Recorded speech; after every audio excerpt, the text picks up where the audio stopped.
When I first read through Deathtroopers, I wasn't expecting stories with mountains of skin and thousands of stormtroopers scouring halls for a single piece of living flesh. When one thinks of the name Deathtroopers, they probably think of the large hulking cyborgs seen in Rogue One, as was I when I first picked up the book. I can assure you that they have nothing on the infected creatures from Star Wars Legends.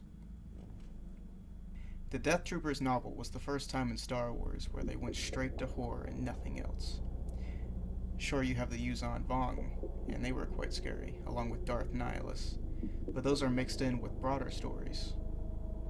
Written by author Joe Schreiber, the Deathtroopers book and its sequel, Red Harvest, came out in the years of 2009 and 2010, making them just off the market being canon because of the Disney buy-in. Before we talk about the novel Deathtroopers, let me introduce Red Harvest, which was a prequel to the book. It set place in the year 4500 BBY. It's 4,500 years before New Hope takes place. An old Republic-era Sith by the name of Darth Drer had created a virus in an attempt to find the key to immortality. Ultimately, this led to his death immediately after injecting himself with said virus. His story is short-lived, but the virus's story continues on.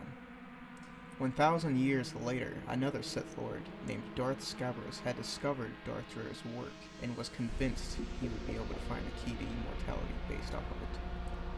After a bit of work in the lab, Darth Scabrous had decided it was time for human testing.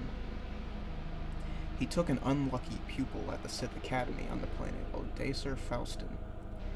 Once he injected the pupil, instead of him dying, he was turned into a cannibalistic monstrosity. Once the transformation was complete, this Sith pupil had managed to infect everybody in the room, and they turned out to infect everybody at the temple. With this virus being so contagious and making the host so aggressive, the planet didn't stand a chance. It tore through the inhabitants like nothing, and thus, Odacer Faustin was deemed uninhabitable. Fast forward to the year 2 BBY, 2 years before New Hope takes place, and we find out that this information has been kept in top secret records all this time throughout the different republics that ruled the galaxy. We are brought to Darth Vader, who is looking through records to try to find a suitable weapon to use on the enemies of the Empire. Discovering this virus and how it had treated the planet Odacer Faustin, he thought it could be reverse engineered to work for the Empire instead of against it. Lord Vader commissioned a team from the Biological Weapons Division of the Empire to reverse this virus. Lord Vader wanted to keep this operation secret, so the team that he commissioned was put on a Star Destroyer in the unknown regions of space. He also did this because he was aware of the risks with an infection spread so widely. The team had managed to reverse engineer this virus, effectively creating the best weapon the Empire could have, even surpassing the Death Star in a few qualities. They called this virus Blackwing, and they weren't aware of its abilities yet.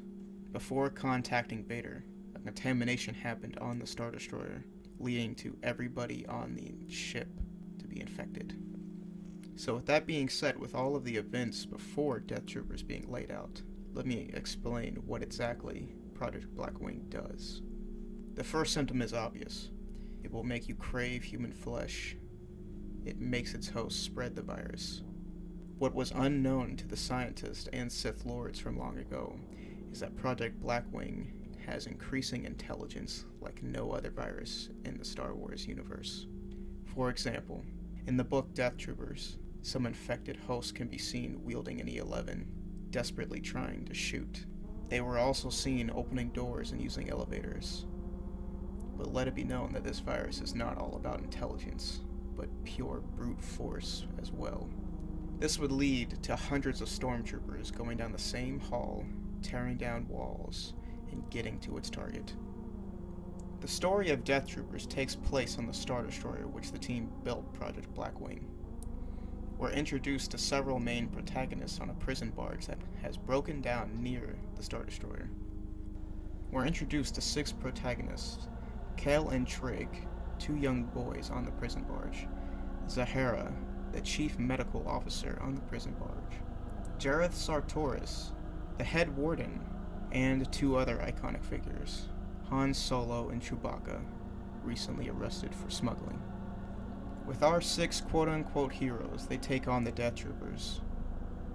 These 6 are forced to head into the Star Destroyer to scavenge for parts and try to find any way of escape.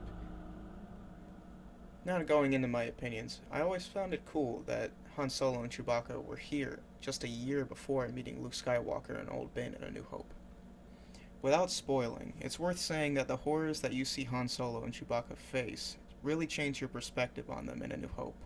It almost gives it another layer, more depth. So, there you have it. This 2009 novel Deathtroopers has always been a favorite of mine. Not just for how daring it is, but for also keeping within the lore so well, which I think you'll agree with once you pick it up. I hope you enjoyed this video from me, the Holocron, and stay tuned as I hope to release even more information soon.